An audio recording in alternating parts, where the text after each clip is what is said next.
Hello guys, this is going to be more of a messy video, so I'm apologizing now. I had a really long night after a lot of medical stuff was done yesterday, so I'm kind of a mess. I didn't bother to brush my hair or do anything. Ran my fingers to the bottom of it and, kind of just went on with my day. So I don't feel too great. There's going to be rattling in the background since there's an entire cage taken apart in there. There's a lady who had her daughter move, and she basically left a lot of stuff there. She had 3 guinea pigs for us to pick up, and then she had like 5 critter keepers and 1 giant thing that's rattling right now. It's a big cage for like rabbits or guinea pigs, stuff like that. And then she had us bring like a bunch of trays, a ton of lights, a bunch of equipment. It was really sweet of her to give to us, and it's helping her out to move it, so it's a mess. So anyways, that is what's making a little noise. I just put one of my spare jackets on top of one of the rattly parts, so it should be a little bit less noisy. But I can't get to all of them, so I apologize. I wanted to jump on here really quickly and just do a quick video, because I know for me at least, I had kind of this precursor feeling that I didn't per se deserve to get physical therapy. That because of the way my injuries were, I had waited on a lot of them to go and come forward and get help. Yes, some of them were new when the police came and everything happened recently, but there was a lot over 30 months that was old, and that was, injuries from months ago or weeks ago or whatever, just accumulated injuries from over time. But I felt like, especially since a lot of them were head injuries, that there's nothing they can do for me and I'm going to hurt forever, and that's that.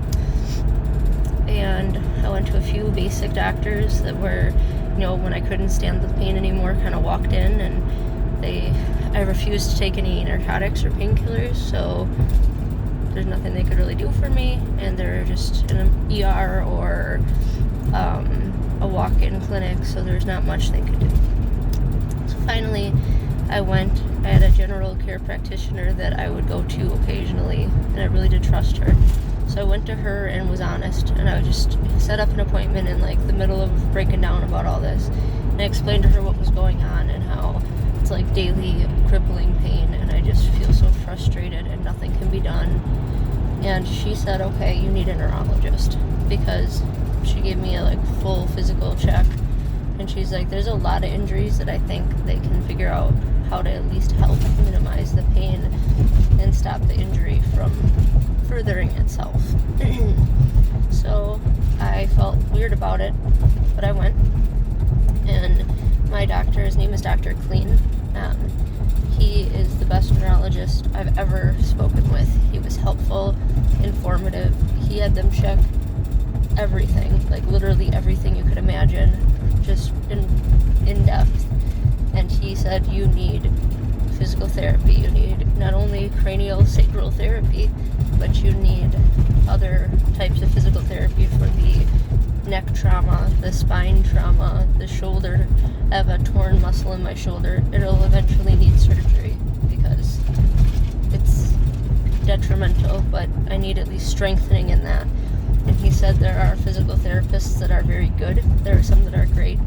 And then there's one he knows of that's exceptional. She's excellent, exceptional, and just a one-of-a-kind person. He said, I want you to see her. She's got a huge waiting list, but I'm going to contact her directly. I'm going to put the referral through myself, not have the staff do it or a nurse do it, and I'm going to explain to her the severity of the situation. So we did, and she got me in. It was a little wait, but barely anything. It was supposed to be months of a wait, and it was only a week or two. I think it was a week and a half or 2 weeks. And I was like, wow, that's amazing, thank you. And she is a godsend, a theoretical godsend if it's not your belief, but whatever you want to believe, she is just a miracle worker. And she cared, and she does care, and she found a lot of injuries that she pointed out to my neurologist and my doctor, and they can actually help me now. She found the second tear in my shoulder, so she realized that when I was taking strain off one part, I'm putting it on another that is damaged severely from my ex.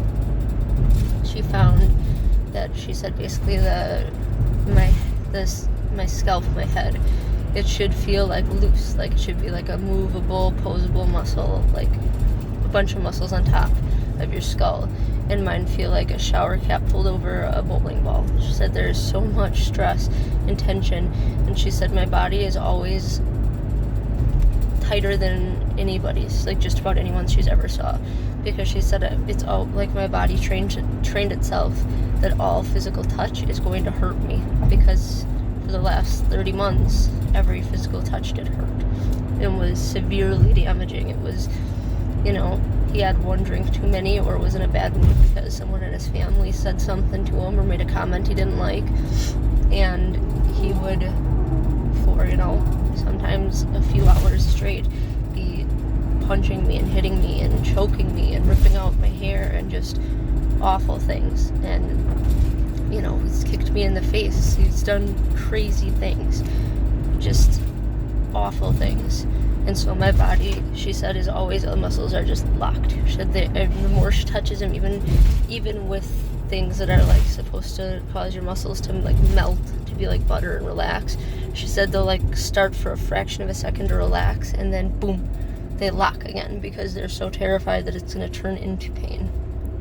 So it's of course taking longer than I thought it would, and I'm having to do a lot of like mental soul searching and a lot of honest talking with a counselor, a therapist, and really being honest with everybody about how scary this was and how I feel and why, hey, this is why that touch scares me and whatever else it might be to help.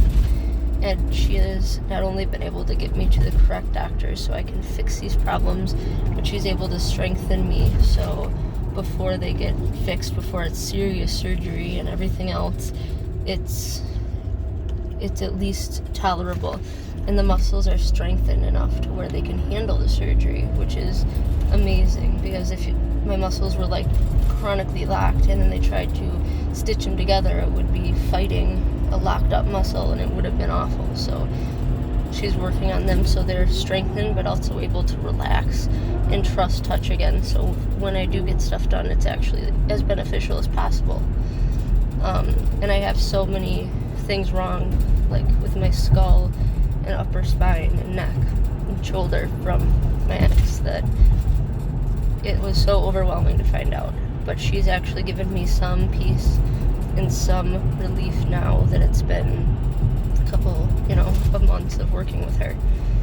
And it's just unbelievably helpful. So I know for me, I felt like I was doomed.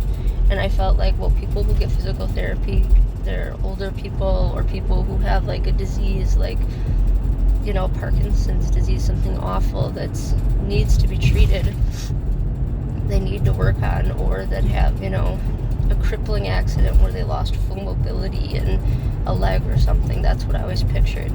And now seeing that there's a specialist that's meant to do stuff for people like me, and it does help, and I almost always kind of shrug stuff off, like, oh, I can handle it, I lived through it, so I must be fine.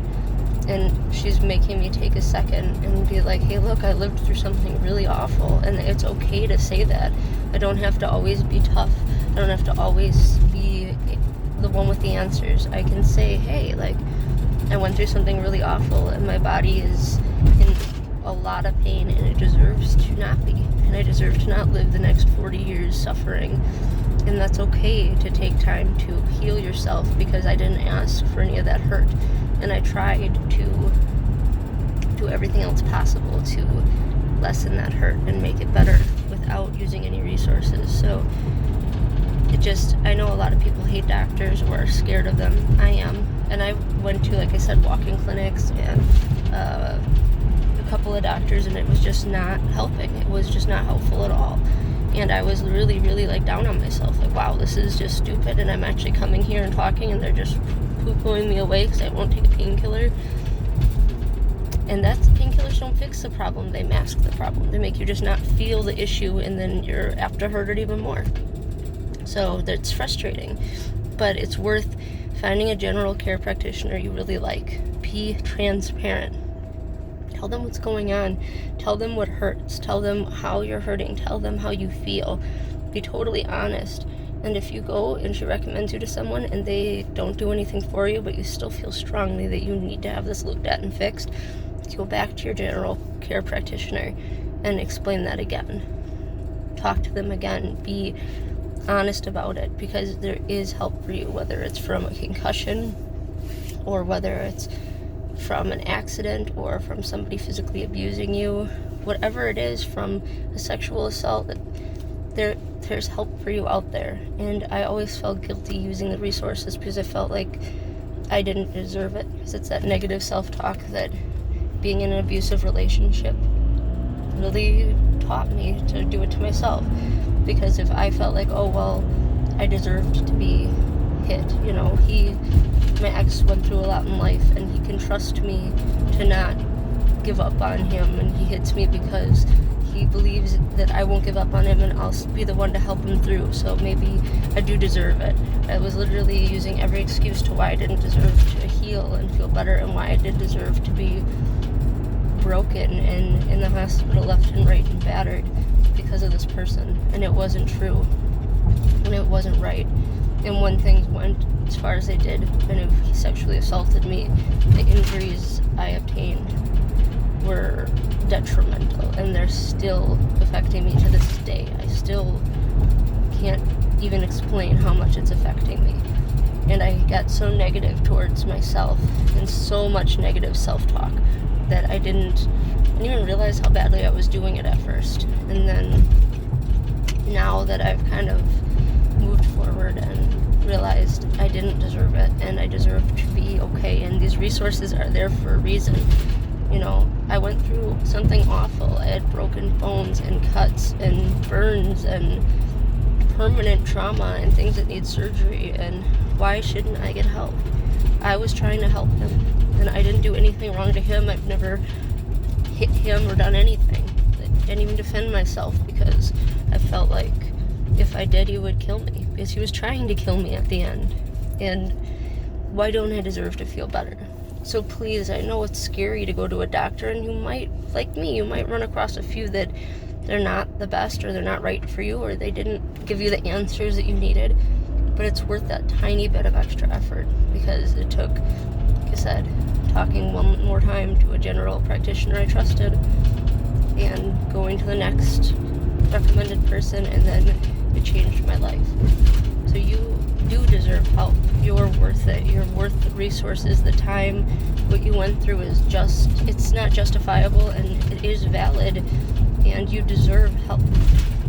So please, even if it's scary, just make that first step, and be aware that you don't have to be suffering for the rest of your life. I love you guys. Stay strong, and know I'm here for you all.